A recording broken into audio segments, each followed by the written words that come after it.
Yeah, my path has been kind of all over the place. I am the first in my family to go to college, and so, being the first to graduate, kind of navigating all those different, barriers, really gave me that passion to think about equity in a different way, on how to access and where those resources lie, and so kind of through all that work, when I first got out of college, my first job was at the Wenatchee School District.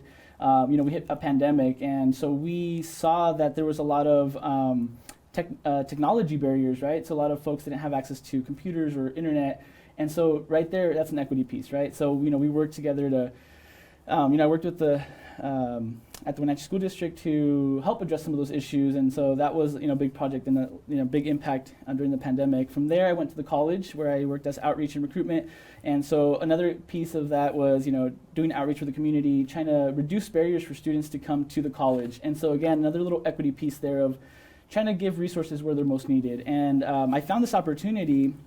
I had heard about the NCW Equity Alliance, and they were hiring for an executive director, and I didn't really know what it would all entail, as it's a nonprofit, really young, and so I took a chance at interviewing with the folks, with the board, and getting to know a little bit more about what this work does, and it really aligned with my goals and my passions, and so. I always say, if you do something you love, you never have to work a day in your life, and I think that's what I'm doing now. So I really love the work that we do around equity, diversity, and inclusion. Let's talk about equity because, again, as you said, this is a new agency or a new nonprofit. It has a fully formed board. When did it come about, and how? How did it come to be? So I believe it became around 2020. It came out of Our Valley, Our Futures working group. And they had conversations with many different regional organizations here around equity, and maybe trying to figure out what equity work has been happening here in the community. One thing that they found was there was a gap between an organization that champions equity, and so that's where the Equity Alliance began. We formed a board. They started tackling issues around during the pandemic. And then, we just do a lot of community education, advocacy, and reconciliation, so we can all come together and celebrate as a community. Let's talk about equity, the word equity. I mean, people have a sense of what it means, but in the context of your work, when you say equity, what are you thinking? So for me, equity is, providing those resources to the communities that need them a little bit more. So we always think equality and equity. So equality is kind of, everyone gets the same thing. Equity is meeting people where they're at. And so sometimes, that's kind of where we focus at, find those gaps and try to fill in those gaps so all people can thrive and have, similar opportunities. Can you see or have you identified particular issues around equity that are facing the Wenatchee Valley? If we talk about challenges in equity for us, where do those challenges lie right now? Oh man, that's a good question, and I think I don't have the right answer for that right now. I think that's going to be an ongoing, as I'm really new to this role, it's really learning and getting to meet with different organizations and see what they are facing. I think there's a lot of great organizations here in Wenatchee Valley doing a lot of great work around diversity, equity, and inclusion, and so it's just a matter of sitting down and having conversations. And I think. I wouldn't be able to answer that question in specific. So. Well, would the Latinx community be a part of that? I mean, they are the largest minority, quote unquote, in the Wenatchee Valley, about 25% of our overall population, and a large percentage of our students are Latinx. So when we talk about equity, are we talking about bringing those folks to the table? Yeah, we're actually talking about bringing, we're talking about racial equity, we're talking about socioeconomic equity, we're talking about people with disabilities, we're talking about veterans, so we're talking about marginalized groups, so marginalized people. A lot of times it's those communities that are overseen, that we're trying to give them that voice, and that's what we want to focus on. How do you reach out to those communities when you say, for instance, we need to address disability issues in the Valley, just as an example?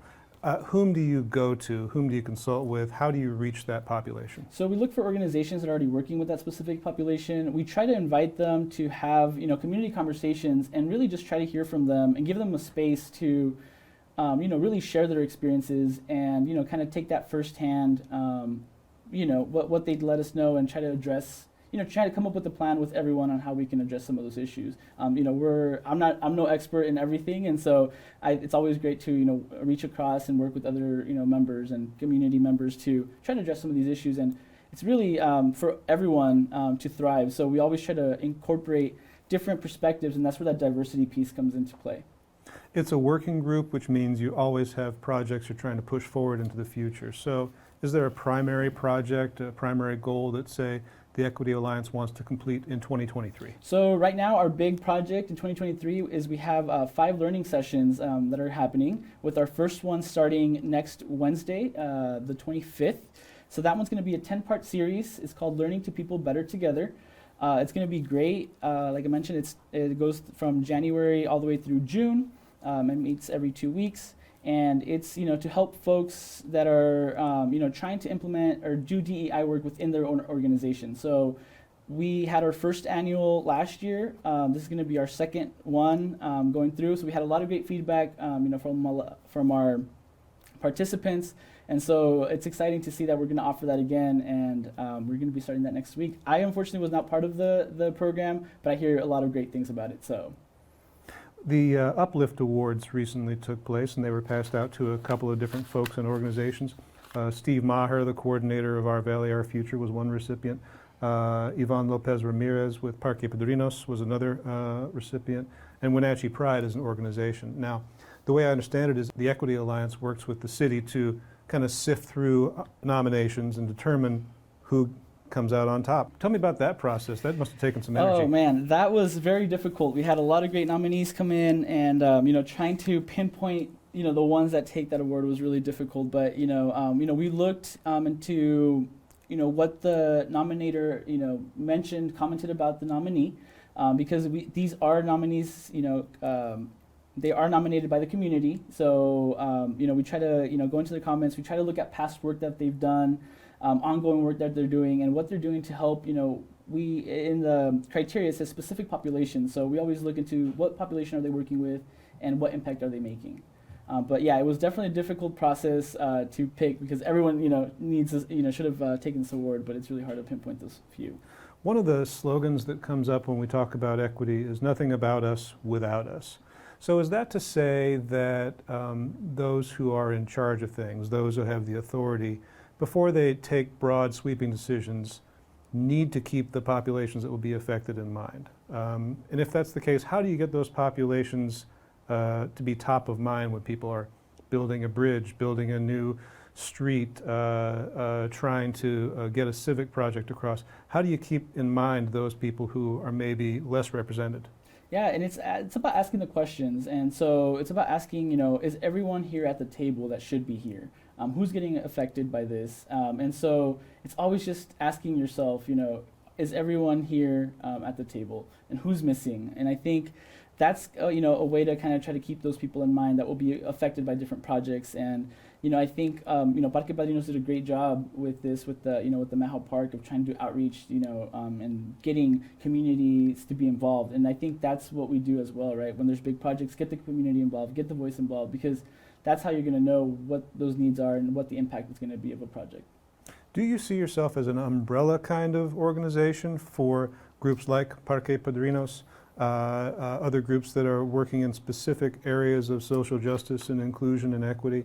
Do you see yourself as being kind of a coordinative body for that? We plan to be like an umbrella. We want to support any type of DEI initiatives that are going out there in the community. So that's what we're looking for. That's what we're looking to work with any organization that is wanting to start their DEI journey or is already doing DEI work within their own organizations or in their community. So we do want to kind of serve as that champion for equity here in the Valley. One last question. If people want to get involved in your learning sessions that are upcoming, how can they do that? So they can go to our website, ncwequityalliance.org, or they can visit our Instagram or Facebook. So they can find us on social medias, or they can reach out to me directly, director@ncwea.org.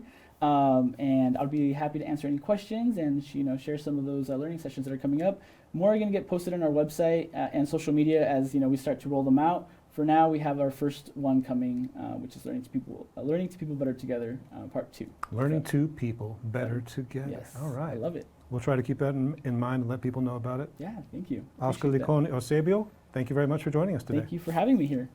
You're watching the NCW Life channel.